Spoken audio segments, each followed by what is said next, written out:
बलूचिस्तान के इलाके थानासर में पुलिस चौकी पर दस्ती बम हमला, 3 पुलिस एहलकार और FC का एक जवान शहीद। वज़ीर आला बलूचिस्तान मीर अब्दुल कुद्दूस बिसंजो की मज़म्मत, कहते हैं कि दहशतगर्द बुज़दिलाना कार्रवाइयों से सिक्योरिटी फोर्सेस के हौसले पस्त नहीं कर सकते।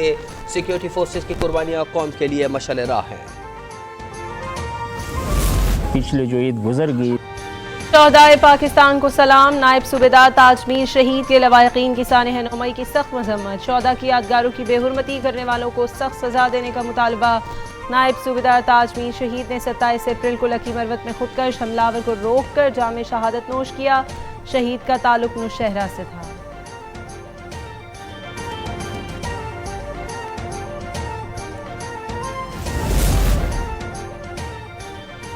सिक्योरिटी फोर्सेस की काविशों का समर मिल गया। खैबर पख्तूनख्वा में अमन के साथ सयाहत भी बहाल हो गई।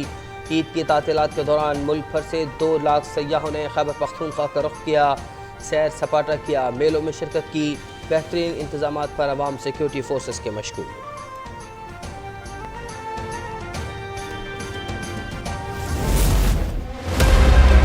स्वीडन में कुरान पाक की बेहुरमती के खिलाफ आलम इस्लाम सरापा एहतजाज। घिनौने फेल के खिलाफ इस्लामी ताउन तंजीम ने हंगामी इजलास बुला लिया।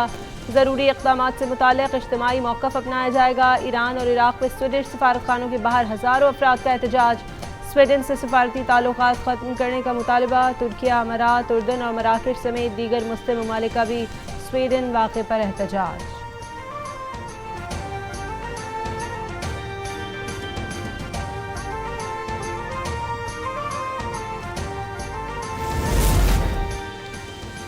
सदर मुमलिकत आरिफ अलवी की स्वीडन में कुरान पाक की बेहुरमती की मजम्मत। कहा दुनिया इस्लामोफोबिया से निपटने के लिए इक़दाम करे। सरबराह PTM मौलाना फजल रहमान ने कहा कि घिनौना अमल आलमी अमन की कोशिशें सबोताज करने की मनसूबाबंदी का हिस्सा है। आलमी बिरादरी मुलव्विस अनासिर को कटहरे में लाए। निगरान वज़ीर आला पंजाब मोहसिन नकवी ने कहा कि इस्लाम में इंतहा पसंदी और नफरत की गुंजाइश नहीं। स्पीकर कौमी असम्बली राजा परवेज़ अशरफ का दुनिया से ऐसे वाक़यात की रोकथाम के लिए इक़दाम करने का मुतालबा।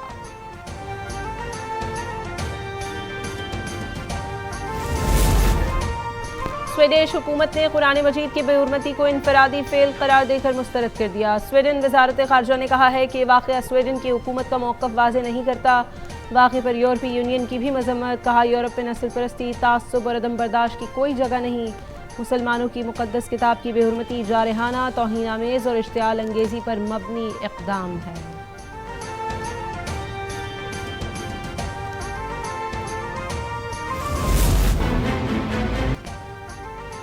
IMF के साथ मुआहदा तय पाने के बाद फाइनेंस बिल 2023 पर अमल दरामद का आगाज़। मुआहदे के तहत पेट्रोलियम लेवी की शरह में 5 रुपये का इजाफा, शराब 55 रुपये फ़ी लीटर मुकर्रर, आमदन पर इजाफी सुपर टैक्स भी नाफिज। इनकम स्लैब 30 करोड़ रुपये से बढ़ाकर 50 करोड़ कर दी गई। बैंकिंग कंपनियों की 30 करोड़ से ज़ायद आमदन पर 10% सुपर टैक्स आयद।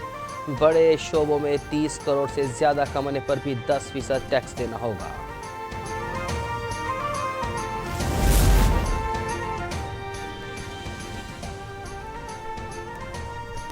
वज़ीर आज़म शहबाज शरीफ ने वफाकी काबीना का इजलास पीर को तलब कर लिया। इजलास में 9 नुकाती एजेंडा ज़ेर गौर आएगा। अफगान मुहाजिरीन के पाकिस्तान में क़याम की मुद्दत में तोसी और HEC तरमीमी बिल एजेंडे का हिस्सा। 5 साला कौमी स्पोर्ट्स पॉलिसी की मंजूरी का इम्कान। इस्लामाबाद में कचरे को ठिकाने लगाने का मनसूबा भी एजेंडे का हिस्सा। की तैयारियां शुरू। इलेक्शन कमीशन ने सियासी जमातों से 19 जुलाई तक इंतखाबी निशानात के हवाले से दरख्वास्तें तलब कर ली। इंतखाबी निशानात के हुसूल के लिए हलफनामा जमा करवाने की शर्त भी आई।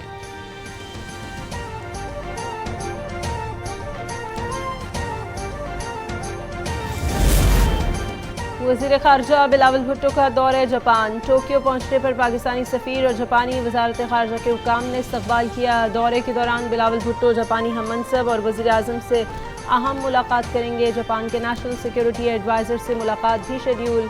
Bilawal Bhutto Asian development bank institute से भी खिताब करेंगे।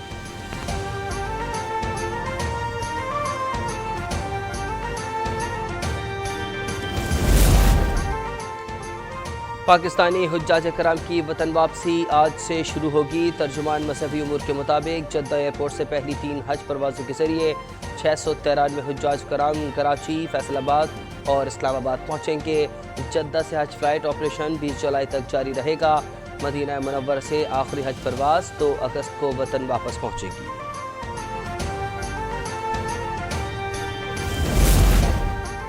मोदी के भारत में मुसलमानों का मुस्तकबिल तारीख से तारीख तर। भारतीय हुकूमत की मुस्लिम दुश्मन पॉलिसियां। भारतीय हुकूमत ने अफगान शहरियों को पहले से जारी करदा तमाम वीज़े मनसूख कर दिए।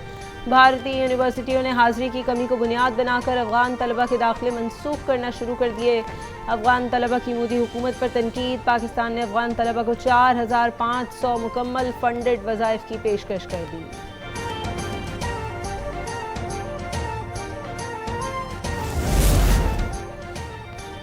ब्राज़ील के साबिक सदर जायर बोल्सोनारो 8 साल के लिए नाअहल। इंटरनेशनल मीडिया पर रिपोर्ट। अदालती फैसले के मुताबिक बोल्सोनारो ने गैर मुल्की सिफारतकारों के सामने अपने मुल्क के खिलाफ झूठा प्रोपेगेंडा किया। झूठ बोलने, माशरे में तफरीक डालने और मुल्क को बदनाम करने का जुर्म साबित होने पर साबिक सदर पर इलेक्शन में हिस्सा लेने पर 8 साल के लिए पाबंदी लगा दी गई।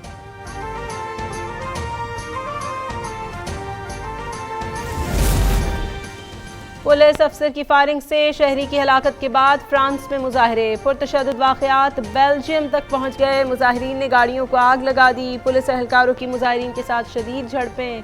64 अफराद गिरफ्तार। कुछ शहरों में मुजाहरों पर पाबंदी आयद कर दी गई।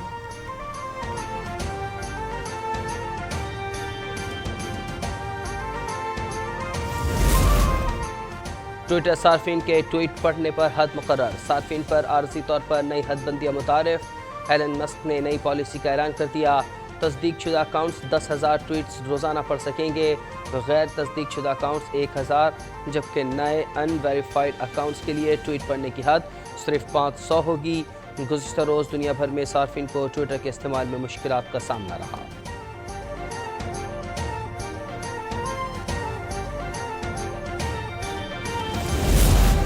भारत में क्रिकेट वर्ल्ड कप खेलना है या नहीं? पीसीबी ने वजारत बैनुस्सूबाई राबता कमेटी के ताउन से वज़ीर आज़म शहबाज शरीफ को ख़त लिख दिया। रहनुमाई मांग ली। ख़त में इस्तदा की गई है कि किस किस वेन्यू पर खेलना है, इस बारे में भी हिदायत जारी की जाएँ।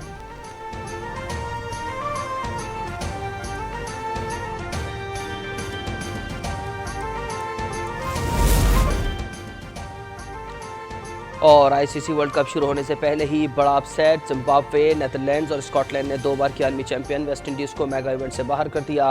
वेस्ट इंडीज़ पहली बार वर्ल्ड कप के लिए क्वालिफाई न कर सका। क्वालिफायर सुपर 6 में स्कॉटलैंड ने 7 विकेटों से शिकस्त दी। वेस्ट इंडीज़ का 182 रन का हदफ स्कॉटलैंड ने 33.3 ओवर्स में ही हासिल कर लिया।